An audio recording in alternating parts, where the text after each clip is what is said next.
Sisemzimkhulu we-SABC eJohannesburg emaleheni amaningi. Ulapho zisuka khona indaba zizakuwe. Nanzi ezithuthileyo. 80 people were injured and taken to Philadelphia Hospital for treatment.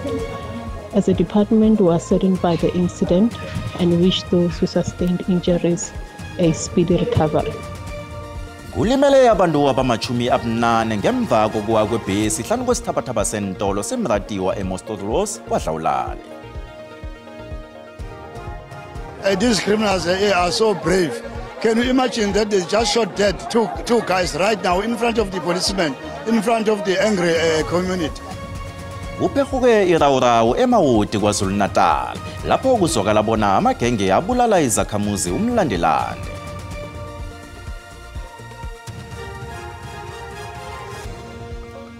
Ulindwe ngamehlo abovu ungqongqoshe wezemali uNokgodongwana bona uza naziphi ngelesithathu njengoba kuqalwe bona athule isabelo semali nje.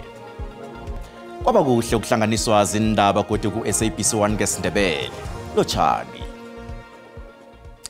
Kubulewe abantu abasithandathu esikhathini esingaphasi kwama-awa ama-24 amawodi eXhagwini yeTheku KwaZulu-Natal ngokutsho komphakathi. Lokhu kubangelwe yipi esolo iraga phakathi kwezakhamuzi nengichema ezilelisako zamagenge ezihlalisa umphakathi kabuhlungu. Ubujamo busachubile ukulandela izehlakalwezi kanise kuthunyelwe namapolisa amaningi bona yokulusa ubujamo. Simanzonzo isimo kulomphakathi waseMawoti kulandela ukudutshulwa kubulawe abantu abayisithupha. Abaningi ke babo bebe ngamalungu ohlaka olwisana nobugebengu emphakathini. Le ndawo kuthiwa seyiphenduke isidleke seyigebengu njengoba ke izakhamuzi zithi izigebengu ziyazenzela nje nasemini kabha. Sicabanga ukuthi manje thina into esibhekile mhlambe ingasisenzisa lutho ngobusuku kufika kwamasosha. Yileyo nto manje sicabanga ukuthi uma uMinisa afike manje na sicela ukuthi anikeze leyo instruction ukuthi akuke uza amasosha khona sokwazi ke sihlale kahle siphile njengabanye abantu ngoba no indlela yamaphoyisa abuyangabonakali and amancane. Amalungu omphakathi lapha athi sekudutshulwe kwabulawa ke abantu abaningi abangamalungu ophiko olwisana nobugebengu. Kudutshulwe kwabulawa amalungu omphakathi amathathu. Kukhona amaphoyisa ke endaweni yesigameko. Oyedwa ke wesifazane odutshuliwe utholeke ukulimala wabe esiphuthunyiswa esibhedlela. Amalungu ke athi ukuthele agane unwabo omphakathi athi amaphoyisa ayahluleka ukubhekana nobugebengu kule ndawo. Amaphoyisa akavuma ukuthi ahlulekile nathi njenge-CPF sihlulekile akubizwa amasosha kungene ngaphakathi kukhucululwe lezi ibhamu ezaluthwa. Kunebhamela ngaphakathi akekho umuntu ongenaso omncane esibhamela ngaphakathi. Izakhamuzi zalapha zithi le ndawo seyiphenduke kwampunzi edlemini. Sengihlukumezeke kanjalo eMawoti. Sengihlumeza kakhulu kwamna ndiyoyika angisazi bandenze njani. Ngoba into engiyenzekayo mina ndiyancwapha. Ngomhla 22 badubule enye ingane. Ngomhla ka14 February futhi badubule enye ingane. Amaphoyisa athi ayaliqhuba ke uphenyo ngesigameko sokudutshulwa kubulawe labantu abathathu. The victims who were standing on their own sustained multiple gunshot wounds to the body.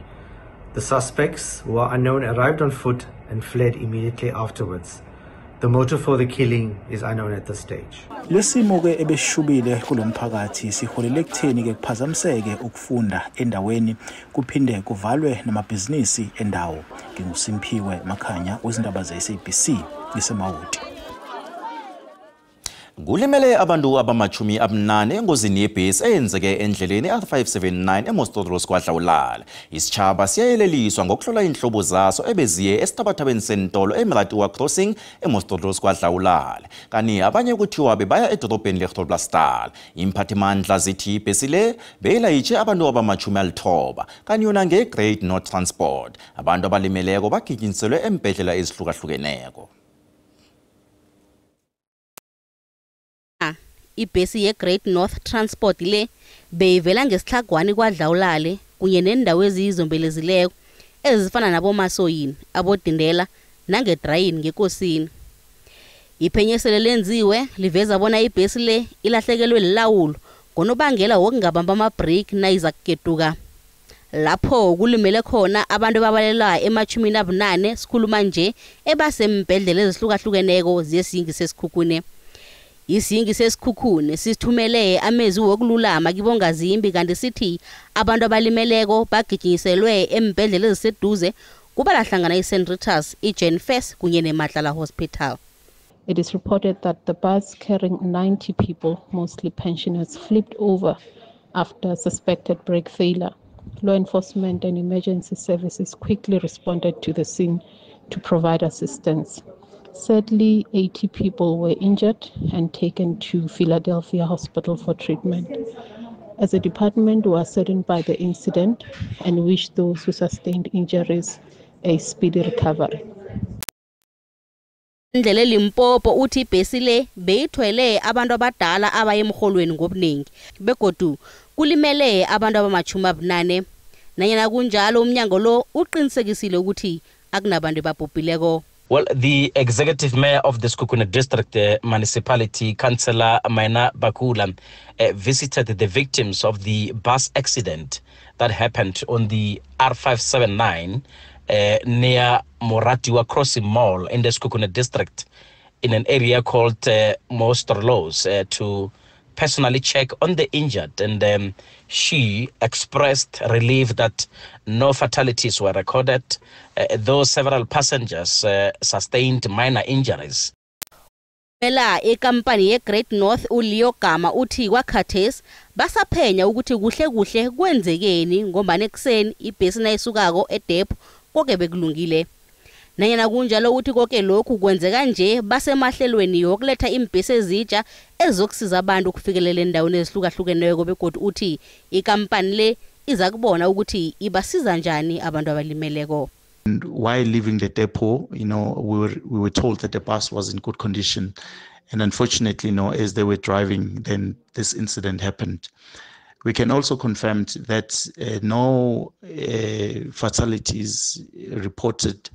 Only those who were injured, in fact, were rushed to hospital, and we are awaiting a report, in fact, that will determine the cause of the accident.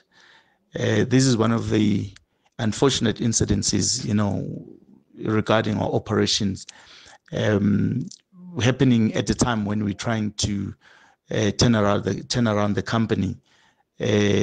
Part of our responsibilities, in fact, things that we've decided to do now is to bring back or to bring, in fact, new buses. Iphenyo lerakela phambili mayelana nendaba le. Nginguphindile Msiza wendaba ze-SABC e-Auckland Park eJohannesburg. Nasisezwe lezi zakwadlawulale imphathimandla zendlela ziphenya unobangela wengozi ehlahlathisela umzimba lapho khona abantu abalithoba enzeke ngosonto endleleni N2 phakathi kweCharts Bay neShaka Khol hlanu kwemandeni KwaZulu-Natal. Usomkhandlu wezokuthutha uSiboniso Duma uthi umbiko wekuthomeni uveza bona ukudabuka kwetayere ngaba ngikho kwenze bona umtshayeli alahlekelwe lilawulo lebhesi. Umbiko beyongakabi ukuphaya ukutshayela budlabha. Road Traffic Management Corporation kulindeleke bona ikhuphe umbiko ongakapheli iveke. Umtshayeli webhesi elayitsha abantu abama-88 ebeyilayitsha amalunga wesonto ulahlekelwe lilawulo lebhesi yawula ngemhobeni.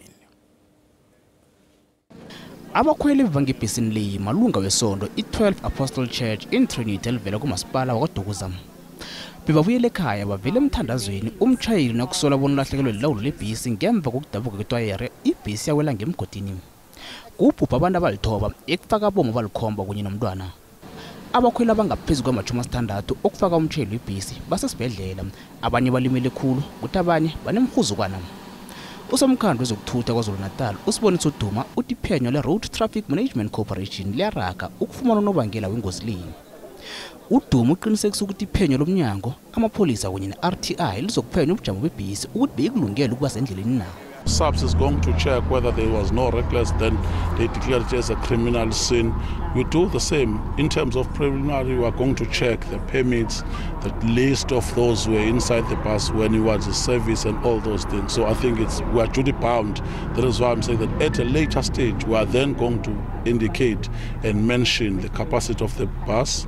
And if it was overloaded, we are not going to be shy. We are also going to say that unfortunately the bus was overloaded or the capacity and the number corresponded, so there was no need for anything.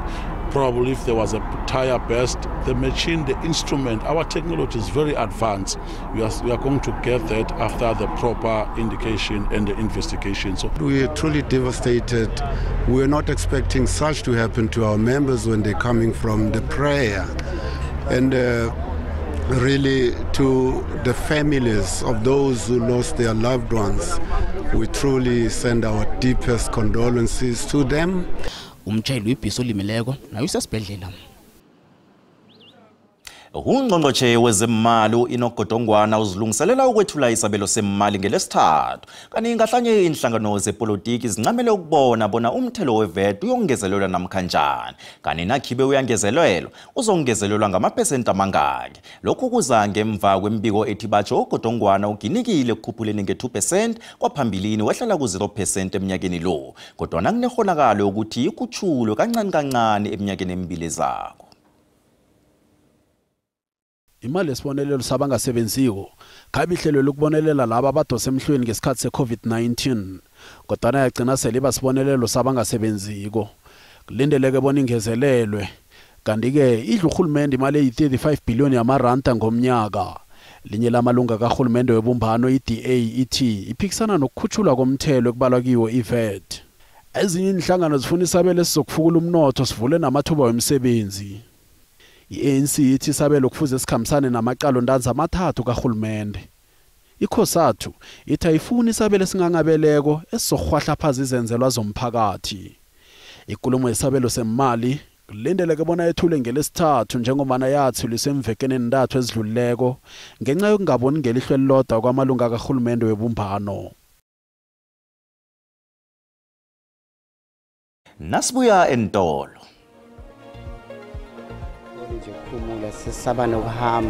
Guns play a role. So we've developed a program to ensure that we go out and look for these guns. Abantu beBaptina eMpumalanga bathi ukubambisana namapholisa kuzokusiza ukuthinditha ubulelesi.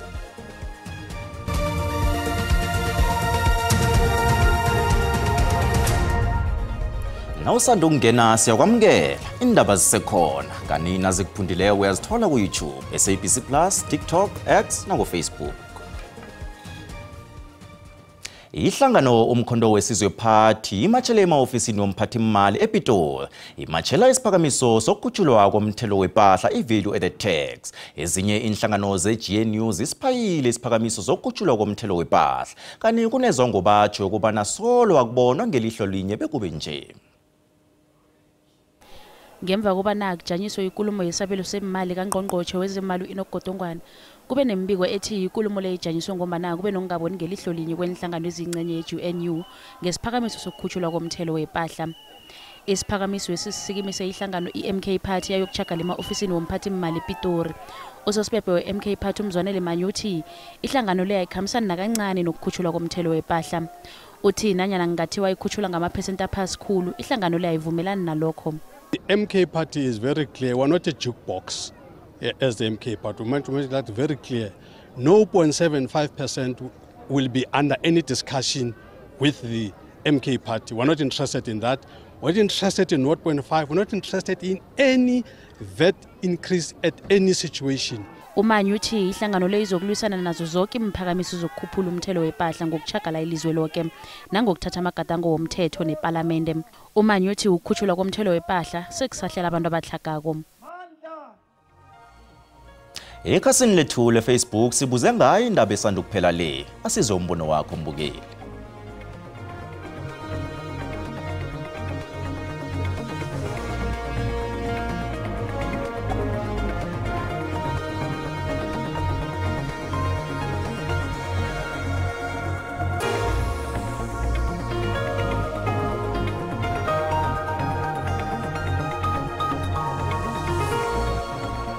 Uzosiza izakhamizi ezingakwazi ukuzikhulumela wakhona abantu abangasebenzi uma kunyuswa intela kunyuswa VAT kuthiwa benze njani bona. Noma nje kucaca ukuthi MK ifuna ukuba relevant ngale march kodwa ke kulungile ngoba vele intela siyifuni ukuthi ikhuphuke. Sengazo lezinye inhlangano zabumbana kulisayina lento le. Uthi uyabuka iVAT kungathi seyibita kakhulu kusho bona ukuthi bayalicabangela nali live lase South Africa. Le mali vele izokomba kakhulu lakithi emaphaketheni wethu, ngiyabasekela. Angicabanga ukuthi besisekhona isidingo sokuthi bamashe ngoba yiba babethi le budget speech bekufanele iqhubeke. Ama politicians zona ayikhona. Inhlangano ye-MK party ifika nokufika sebayomashela ema-ofisini ePitori. Ngimsola uhulumende nakanyusa i-VAT nge-2%. Umbononke umbukeli SABC ayizokuthwesa umlando wokuziphendulela kombono wombukeli. Izakhamuzi zeBabaton eMpumalanga zithi zinethemba lokuthi ukungenelela kwamapholisa endaweni le kuzokwehlisa izinga lobulelesi. Isekela likaNgqongqotjhe wamapholisa uKasel Mathale odosa phambili ijimeli emphakathini uthi ijima leli kuhloswe ngalo ukuqinisa imizamo yokulwisana nobulelesi endaweni le nendaweni eziseduze. Kubanjwe umhlangano womphakathi wokwakha ubudlelwano phakathi kwezakhamuzi zeBabaton namapholisa. Indawo le iqale nezinga eliphezulu lobulelesi. Izakhamuzi zithemba ukuthi ukukhulumisana namapholisa okhu kuzokuletha umehluko emphakathini. Noma usekhaya uyesaba ngoba uthi nje kancane sewuvakala tibhama. Asisakutholi nje kuphumula sisaba nokuhamba. Isekela likaNgqongqotjhe wamapholisa uKasel Mathale uthi amapholisa asebenzela ukwehlisa isibalo sengidi emphakathini. The murders that are committed in the country, robbery and all other criminal activities, predominantly guns play a role. So we've developed a program to ensure that we go out and look for these guns and remove them from our communities. Nakusesenjalo abafundi benkolo ezihlukahlukene endaweni le nabo bahlangene namapholisa. Bafundiswe ngobungozi bokuzibandakanya ezenzweni zobulelesi. Isikolo samabanga phezulu iKamhola ke saqalana nomraro wamagenge nentakamizwa phambilini. Umkhandlo ongameli isikolo esuthi unethemba lokubana ijimeli lizokusiza ekulisana nobulelesi enkolweni. We strongly believe that the program that they did bring to the school, it will make a huge change. Umathali ukhuthaza abafundi ukuthi barage nemfundo zabo baqalelele amathuba khona emkhakheni wobupholisa. Ihlangano iKungwini Dream Fund ngokuhlanganyela nomkhwezeli wejima lokunikela ngenhlambezi esikolweni. Banikele ngamabhoksi alikhulu nekhomba kunye nentulo ezimakhulu amathathu namachumi amahlanu esikolweni iDen Kutumela Secondary School ezithobeni esifundeni seGauteng namhlanje. Bazele ithaba abantazinyana besikolo iKutumela Secondary School ngokunikelwa inhlambezi. Umnqopho wehlelweli ukubuyisa isithunzi sabo njengabantazana abakhulako nokukhuthaza ukuthi baye esikolweni malanga wonke. Nyakoleboga batho ba batlileng ba tlorfa dilo tse go tshwana le di-sanitary pads le ditulo ka gore be re sokola kudu ka tsona. Ngizizwa ngijabulile ngoba lisiphe intulo nama-pads. Uprinsipala wesikolwesi ulamukele ngethabo ihlelweli uthi isikolwesi bevele sihlayelela zinsetshenziswa kanti uthi intulo abanikelwe zonezi zizokuba lisize elikhulu kanti nomnikelo wenhlambezi uzokusiza ukukhandela ukulova kwabantazinyana esikolweni ngonobangela wokuhlayelelwa zinsetshenziswa.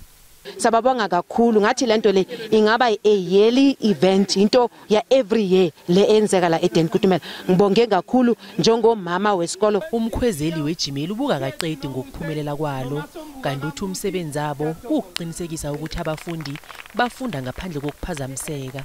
Sikhonile ukuthi sihelebhe inkolo ngale eMpumalanga kwaNdebele ngama-boreholes nalokho, and then kwafika la sekuthiwa baba wasibahelebhe ngentulo ukuze abantwana bakwazi ukuhlala kuhle bakwazi ukufunda baconcentrate nabasemaklasini. Abasekeli bejimeli bathi basebenzisane nabanye ababelani ukuqinisekisa ukuthi umnikelo lo uba yimpumelelo. Today we have donated 350 chairs for the school children and sanitary pads for all the girls for the rest of the year. Nakusenjalo principal wesikolo esuthi unethemba lokuthi ijimeli liza kwenziwa qobe eminyaka. Endabeni ze-SABC ngingudlozi Mnisi ngibika ngise-Auckland Park eJohannesburg.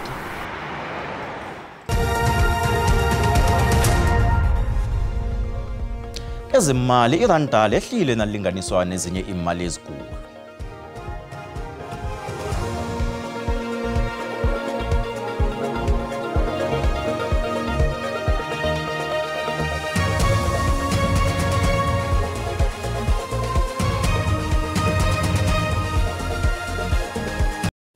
Zihlahla kuhlwile nikhamba ngaziphi ngapho?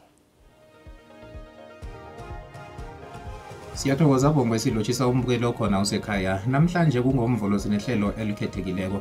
Khumbula ke ukuthi sibetha umthetho sesifunda seMpumalanga iveke lesilapha eDelmas kumasipala weVictor Khanye. Siyokhulumisana noSpeaker wesibetha umthetho umhlonitshwa uma uLindi Masina ngokungalindeleka njengombana iveke le yonke bakhona lapha eDelmas. Naye ke umlaleli lethu uzokuthola ithuba lokuthi yazibuzele khulukhulu laba abahlala kumasipala weDelmas khona lapha eVictor Khanye. Yiyo ke indaba esiyiphetheko namhlanje, sithokoza ithuba.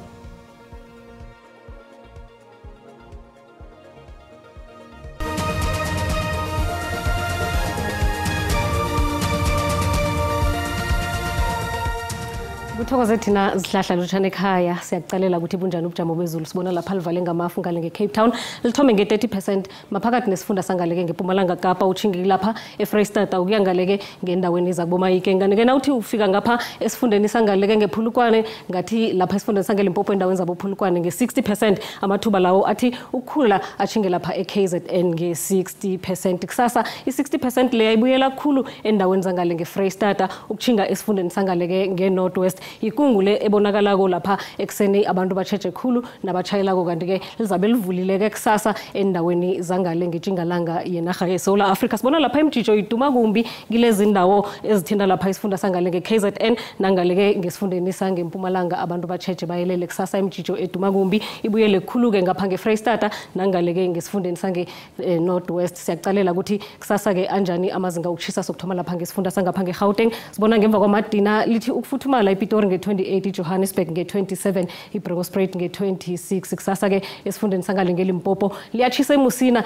Thoyanda olufuthumele, Phalaburo lichise nge-33, kuthi lapha eliphalale khona nge-31. Lapha esifundeni sangeMpumalanga sibona lapha isikhukhuza siyachisa, iMashishini nge-25 ifuthumele, Mecklenburg nayo ke ifuthumele, nakubo Carolina nasicala kweKwaZulu Natal sibona ke ipholile Pietermaritzburg ngemva kwamadina kuthi kezinye indawo ke kufuthumele endaweni eziningi kusasa ngemva kwamadina kufuthumele. Asibonane kodwa ngesikhathi esilandelako. Dido.